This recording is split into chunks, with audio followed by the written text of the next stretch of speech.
Muy buenas tardes a todos, bienvenidos nuevamente a este espacio, en esta hermosa tarde de la ciudad de Concordia. Esta vez me encuentro de la mano de otro precandidato, esta vez del partido Juntos por Entre Ríos, el señor arquitecto y asimismo precandidato de, como ya dije, el partido Juntos por Entre Ríos, Guillermo Marcone. ¿Cómo andás, Guillermo? ¿Qué tal, Agustín? Muy bien. Buenas tardes para todos, para el panel. ¿Cómo están? Bien, perfecto. De mi lado izquierdo podemos encontrar a los panelistas Facundo, Valentina y Francisco que estarán formulando las preguntas por los próximos minutos. Así que sin nada más que decir, avancemos con la ronda de preguntas. Hola Guillermo, ¿cómo le va? ¿Qué tal? ¿Cómo estás? Le quiero consultar acerca de... Usted es arquitecto, ¿no? Tengo Sí, señor. entendido. ¿Cuál fue lo que lo motivó a incursionar en la política? Teniendo en cuenta que no viene del palo, digamos. La arquitectura es una carrera mucho más amplia de lo que uno cree, como la de ustedes, que es una materia mucho más allá del periodismo, como me explicaban recién. La arquitectura, una de las rubros de la arquitectura es el urbanismo. Es arquitectura y urbanismo, en el caso de lo que yo estudié y me especialicé. Y el urbanismo es una de las partes fundamentales de una ciudad. Entonces estamos, ya desde la facultad nosotros tenemos una impronta importante respecto a la evolución de la ciudad, al crecimiento de la ciudad, al funcionamiento de la ciudad. Pero en particular a mí lo que me involucra creo que es una cuestión de compromiso con las políticas públicas y con lo social.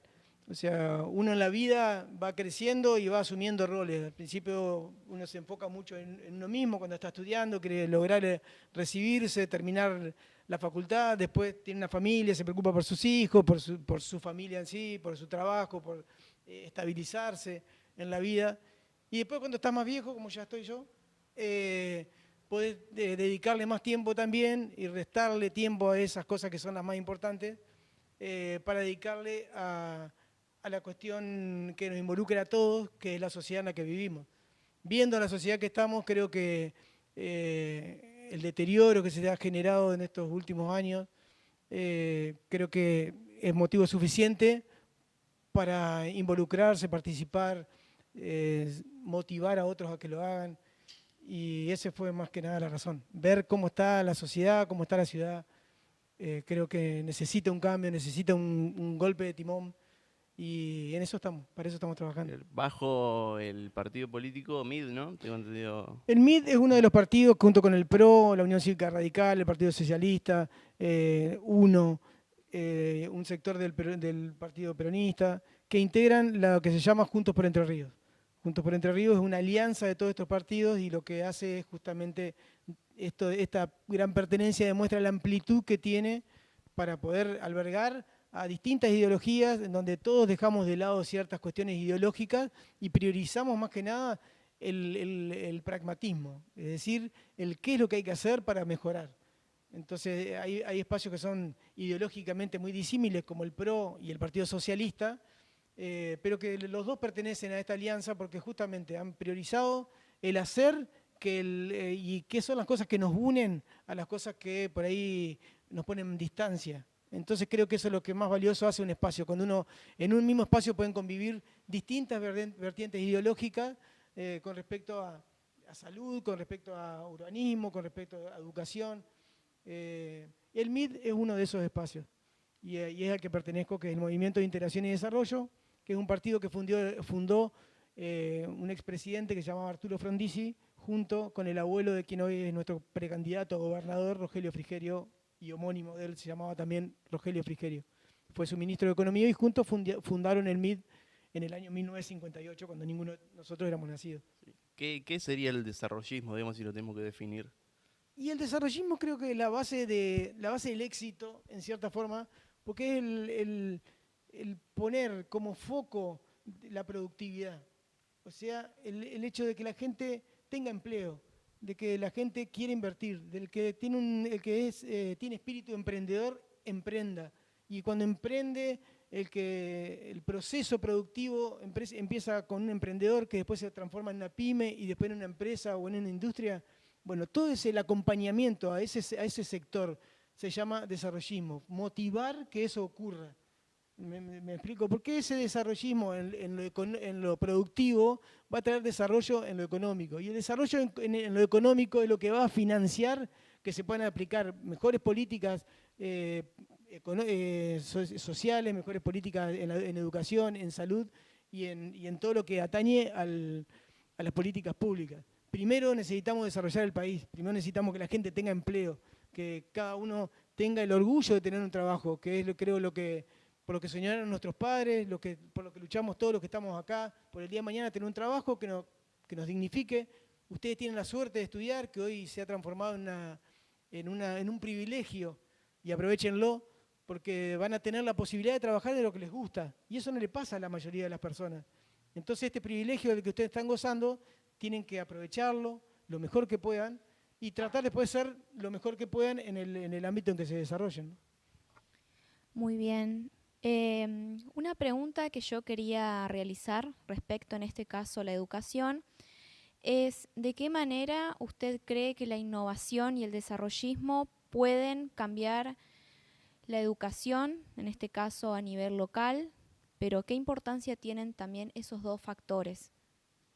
Mirá, es fundamental la innovación e ir adaptándose a la innovación. Nosotros, mirá, el desarrollismo mismo, como yo te decía, se fundó en el año 58 y en ese momento el desarrollo pasaba por una industria donde las personas trabajaban a mano, suponte, en una línea productiva.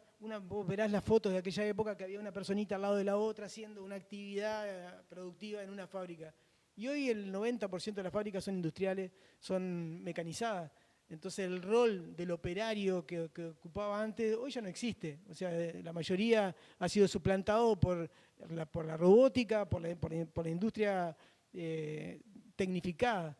Entonces el rol hoy nuestro es superador, y ahí es donde está la innovación. O sea, hoy es mucho más valiosa una carrera de analista de sistema, de los que generan la nanotecnología. Hoy el desarrollo va pasando por otro lado, no por lo mismo que pasaba en el año 58. Y justamente a eso es lo que nos tenemos que ir adaptando, y se tienen que ir adaptando los que están estudiando hoy en día para los nuevos mercados. Los nuevos mercados hoy nos exigen nuevas carreras, y en el futuro hay estudios que ya están realizados. De los trabajos que existen hoy, hay trabajos que ya no van a existir más, muchísimo. Ustedes lo han visto. Lo vamos viendo con las aplicaciones, cómo van reemplazando a distintos trabajos que se hacían antes, que hoy son reemplazados con una aplicación. Entonces, indudablemente la educación va por otro camino. Nosotros, en nuestro equipo de trabajo, una de las cosas que hicimos fue invitar al secretario de Educación del gobierno de Vicente López, de Jorge Macri. Su secretario de Educación se llama Jorge Viñales, y lo invitamos a una charla que vino a dar acá en el Círculo Odontológico, hará un mes, donde nos vino a hablar justamente de eso, de la innovación en la educación. Ellos fueron los que desarrollaron la primera escuela Google en Argentina y en Latinoamérica. Y es la única que hay en toda Latinoamérica que cumple con los requisitos que Google exige para la educación del futuro. Y fue muy interesante ver la disparidad que hay en cómo se está estudiando hoy en el mundo civilizado. Nosotros somos parte del mundo civilizado, pero más desarrollado con respecto a nosotros, que estamos en vías de desarrollo. Es totalmente distinto. Este sistema que tenemos nosotros del pizarrón y del alumno sentado como escucha, no existe más. O sea, no existe más el cuaderno. En el mundo civilizado no existe más el cuaderno. No existe más el examen cara a cara. El examen se puede hacer tranquilamente en la casa, y en el mismo momento que uno envía el examen ya viene la nota. O sea, nosotros seguimos en cierta forma nuestro sistema educativo, a pesar de que tenemos excelentes profesionales y con grandes capacitaciones y con muchísima voluntad, pero el sistema educativo nuestro está muy atrasado. Y hoy el mundo está por otro camino, totalmente. Hoy el mundo está, y es lo que el desarrollo es parte de esto, de alcanzar al mundo en el desarrollo, pero está en estos sistemas de educación, en sistemas mucho más modernos, con mucho más tecnología aplicada a la educación, y creo que es un esfuerzo que tenemos que hacer. Esto que están haciendo acá me parece que en mi época no había, y está bueno. Esto es parte de la innovación, que ustedes puedan trabajar con un estudio con una total similitud a lo que es un estudio de grabación real, y te diría que mejor de varios que han dado. Entonces, es parte de poner la innovación al servicio de la educación, así que pueden estar muy orgullosos de lo que tienen. Bueno. Otra pregunta también es, con respecto a los jóvenes, más que nada, ¿qué importancia cree usted que tiene la juventud dentro de la política? Yo creo que sin juventud no hay política. O sea, la política es un momento totalmente en crisis para la política, ¿no? Hoy ninguno de los jóvenes, ninguno de ustedes cree en la política seguramente, o la tienen totalmente marginada, o la ven con malos ojos, y yo creo que es un error de los políticos, no de la política. Eso es algo que tienen que tenerlo muy en claro. La política es la única herramienta que hay para resolver los problemas, para destrabar o para construir leyes, o para construir estados, o para construir sociedades, o para construir ciudades. Es la política, es la única herramienta. Pero el problema es que los políticos han sido tan malos que nos han hecho descreer de la política. Y ahí es donde yo hago la diferencia entre política y los políticos. Y eso es algo que lo tienen que tener ustedes muy en claro. Los políticos se equivocan, los políticos son los corruptos, los políticos son los que hacen las cosas indebidas, no la política. Porque es como echarle la culpa a la educación de alguien que haga alguna macana cuando está estudiando, de alguna profesora que haga una cosa mal, o de un directivo que haga algo mal. No es la educación el problema, y la política tampoco es el problema. Son las personas, y en muchos casos, y en el ámbito correcto, es bueno dar los nombres de las personas que han cometido hechos delictivos, todo esto que nos han llevado a desenamorarnos de la política. Justamente me parece que es bueno hacer esa salvedad. Es decir, tal persona, porque muchas veces es negocio del político corrupto meter a todos en la misma bolsa. Entonces, siempre dicen cómo es la mejor manera de esconder un elefante, y es meterlo en una manada de elefantes. Bueno, yo creo que en la política pasa lo mismo. Muchas veces lo peor de la política trata de que todos hablemos son todos iguales, para de esa manera pasar más desapercibido. Y yo creo que no somos todos iguales. En mi caso particular, esta es mi primera experiencia en política, nunca ocupé ningún cargo público, siempre me dediqué a mi profesión, a la actividad privada, y por eso me duele mucho ver el desencanto que tienen los jóvenes con la política. Y yo no creo tengo fe de que no sea así. Y los invito a todos a participar en política, a ir conociendo de qué se trata, cómo se actúa en política, el valor que tiene la ética en la política, que también lo va a tener mucho en su profesión. Es muy importante la ética en el periodismo, es muy importante, y también está en crisis. Yo se los aseguro que está en crisis la ética en todos los aspectos vinculados al ámbito público, están en crisis, porque así como se descree de los políticos, se descree de muchos de los periodistas.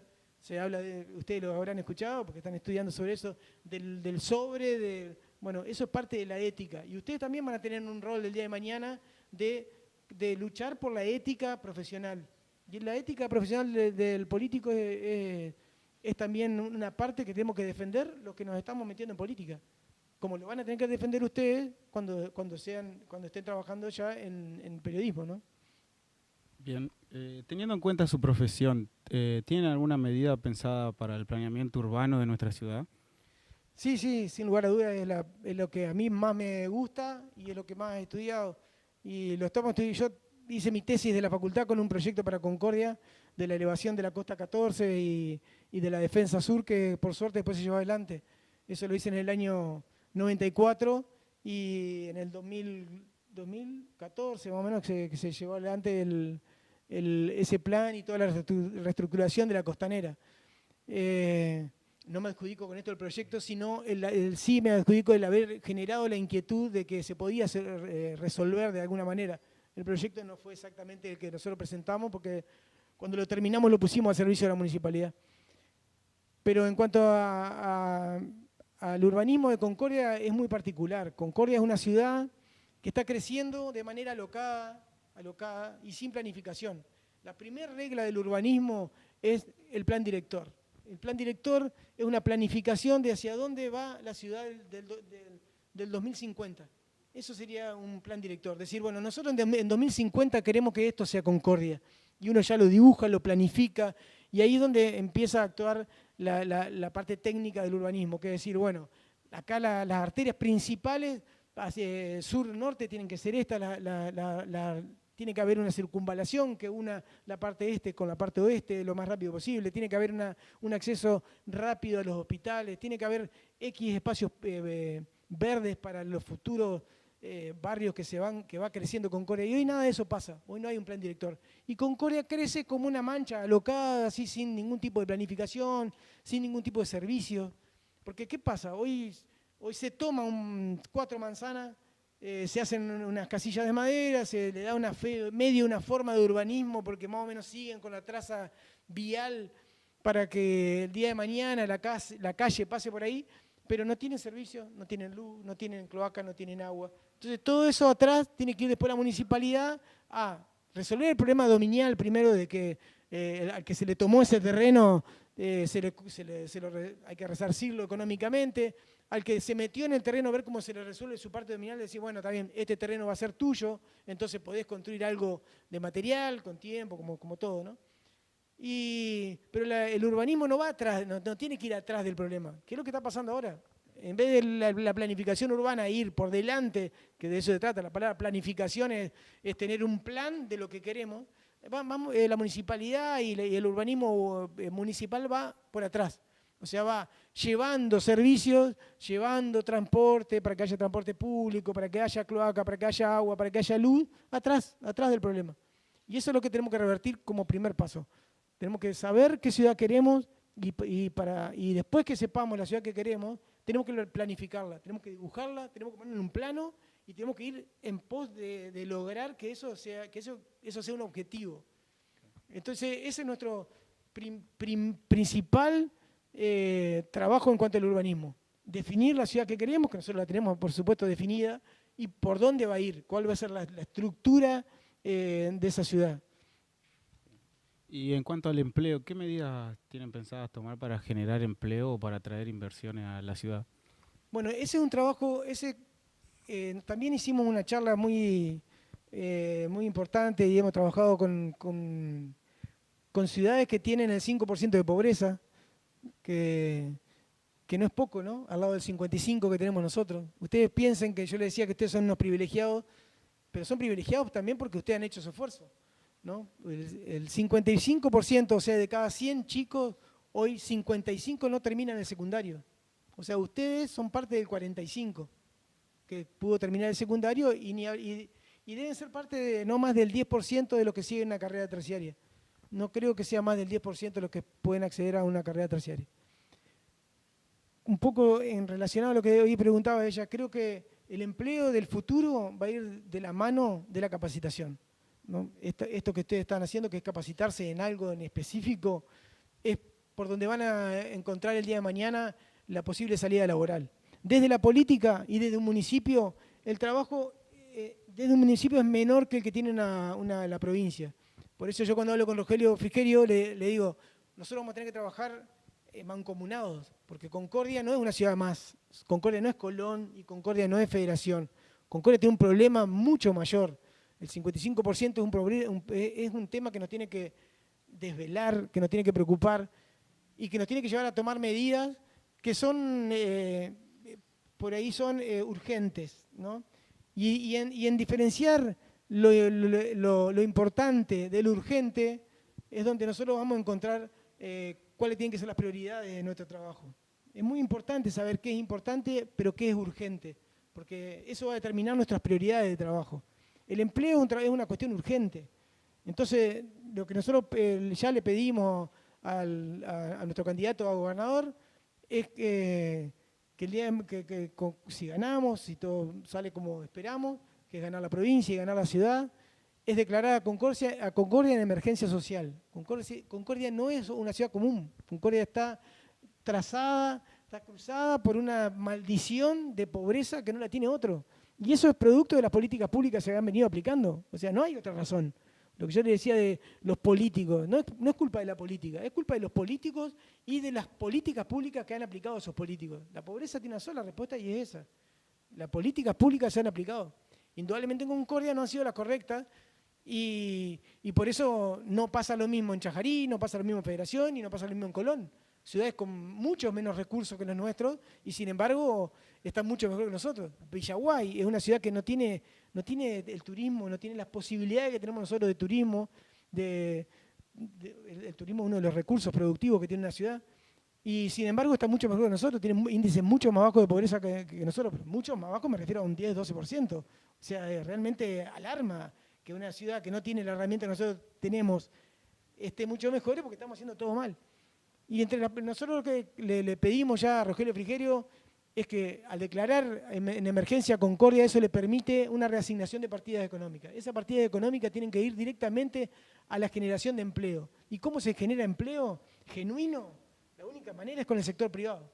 Es incentivar al sector privado a que genere empleo. Porque el trabajo que genera cualquier estamento estatal no es empleo genuino. Eso hay que financiarlo. Ustedes sepan eso, que cualquier empleado municipal, provincial o nacional está financiado con la parte de los impuestos que pagamos todos nosotros. Entonces, el trabajo genuino, el que nos va a sacar adelante, el que nos va a sacar de la pobreza, es el trabajo generado por los sectores privados.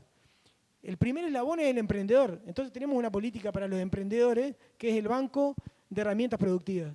El Banco de Herramientas Productivas es la persona, se lo voy a decir en el espacio de ustedes. Me imagino que un periodista lo primero que tiene que tener es una computadora, lo primero. Entonces, bueno, que haya un banco me refiero a un agente financiero que diga, ¿qué necesitas para trabajar? Entonces, así como un periodista necesita quizá una computadora o una estación de radio, entre 5 se pueden juntar y fundar una estación de radio y con eso empezar a darle trabajo a esos 5, más todos los que vengan a trabajar después en otros horarios.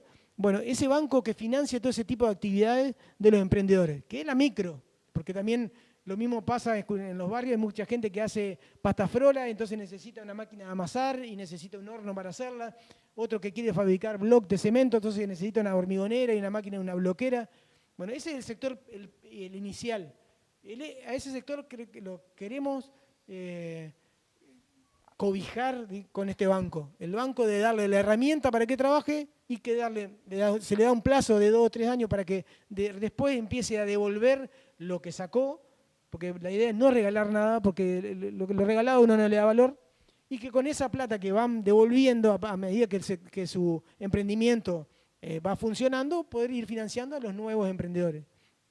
Y en el sector más de otra magnitud que la pyme y la industria, el atacar por el sector impositivo. Nosotros tenemos como ejemplo Capitán Sarmiento, que está gobernada por Javier Iguacel, que para mí en lo personal es un ejemplo de gobierno municipal, que sacó más de 100 tasas impositivas a los sectores productivos. Les doy un solo ejemplo, y lo digo de mi rubro, que es el que más conozco. La construcción es un multigenerador de trabajo, ¿no? Porque un edificio de 11 pisos, imagínense la plata que le deja a la ciudad y al municipio, porque cada cosa que compra la empresa constructora para hacer ese desarrollo inmobiliario, la compra en Concordia. Cada inodoro que compra o cada mesada que compra paga un porcentaje del 4%, 3,5% en algunos casos, de tasa comercial. Pero aparte está generando un impuesto impositivo que va a beneficiar a la municipalidad porque está transformando un terreno en 40 o 50 departamentos.